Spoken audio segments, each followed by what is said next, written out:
especially if you're contracted, it's basically you wind up working more hours, when you're behind a computer or behind a desk, as opposed to when you're in the field. That literally getting paid for every hour you work becomes more heightened. Yes. Because it's physical in nature. It's more physical in nature. You've got to drive there. You've got to bring your tools. You've got to go in someone's house. You've got to communicate with a customer.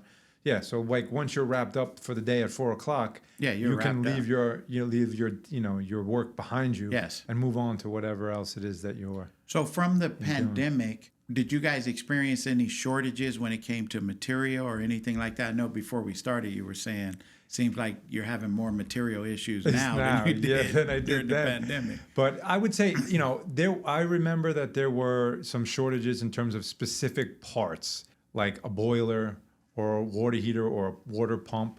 But when it came down to copper, PVC, fittings, stuff like that, we pretty much had a great relationship with our distributors. There was basically two main distributors that we utilized, and they were still giving us deliveries on a regular basis. And what became difficult was going to the counter, and which I think you call will call, right? Yeah. And then actually requesting something, because they wouldn't want you in the building for one.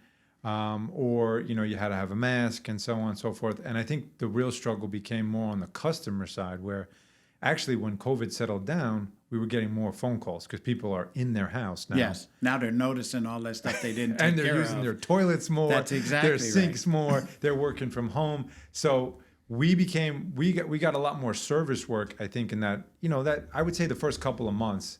And then it kind of settled off.